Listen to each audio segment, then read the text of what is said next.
about body positivity, and from one Candice to another, we have Candice Manuel with us this morning, and she has something to say. An advocate for curvy women everywhere. She started out in the modeling industry at the age of only 16 as a size 6 model, but her career was to take a turn when at the age of 18, she was given an ultimatum.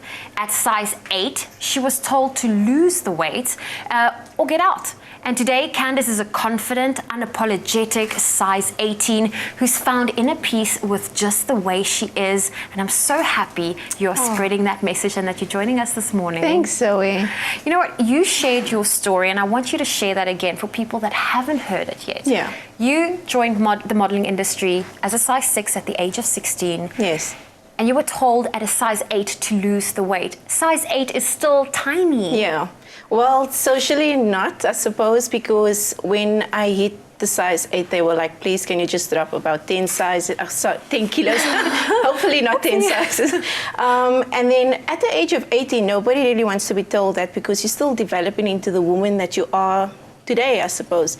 So going through that process was obviously hectic. I tried every sort of diet you can think of, started skipping meals, cutting carbs, all sorts of things. I suppose not the healthiest way, but I was so passionate about modeling, and I thought if that's what they are telling me to do, then I need to shape up or shape out type of thing.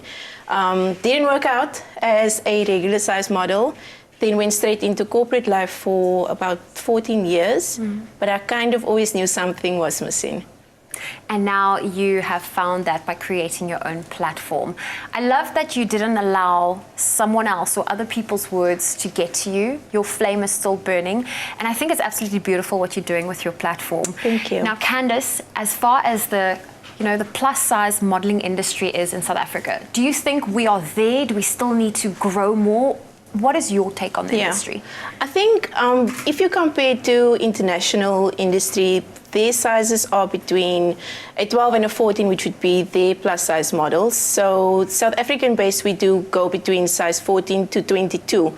So I think that we are stepping up our game in that sense, where we are having a broader bracket for women to embrace the curves type of thing. So I think that that's the plus, but I do feel that there is still a lack of opportunity for curved women. Runways, for example, we would get booked by one designer who, Raftang, for example, is a huge advocate for plus size women. But a regular size model would get booked up to 12 designers for a show. So I think that there is still that little bit of a gap, but that's why I'm here, to at least just try and push it and elevate curved women, because those are the women of South Africa. And you know what? A lot of the women that often see these beautiful clothing pieces on the runway, the first thing we think is, but that's a different body shape to mine. I would love to know what the clothing will look like on a body shape that's, reflects what mine looks like. Now, you have started a very powerful hashtag, Embrace Your Curves. Yes. Why did you decide that this is the hashtag I need to do, and what's the deeper meaning for you? Yeah, so with Embrace Your Curves, it was something that I didn't initially think would take off as it did, because I was just going through life.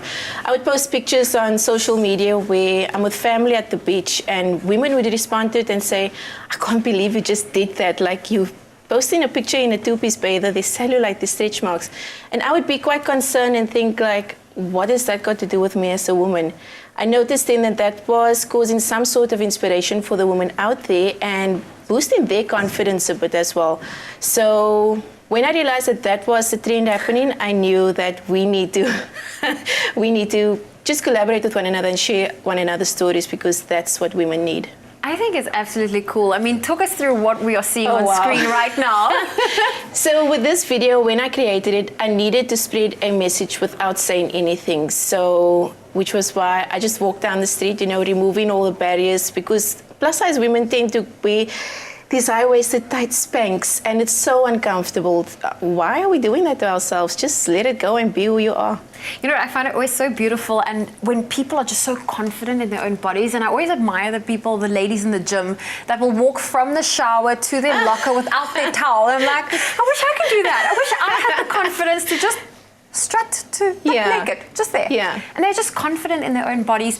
But I want to ask you today, I mean, you're hanging out with us the entire morning. Candice, for the ladies looking at you this morning and they're like, oh my gosh, you know what?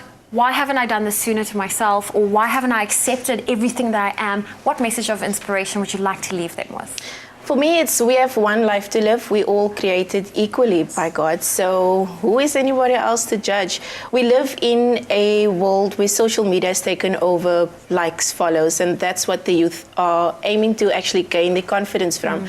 I feel that if we can establish a sense of confidence in our women at a very young age, they wouldn't be going through the struggles I had to actually get to this point of accepting who I am. And I think that's so powerful. Well, Candice, thank you for joining us. Thank you, and you're Zoe. staying out the entire morning, Yes. so she's not going anywhere. And I can say that those were absolutely wise words that everyone out there, regardless of sex, age, creed, or color, can embrace. And a big thanks again to Candice Manuel for joining us today. And like I said, she's not going anywhere. Candice will be sticking around as we'll talk about dressing for curvier women. It's all things fashion, so do not miss out on your Feel Good Breakfast show.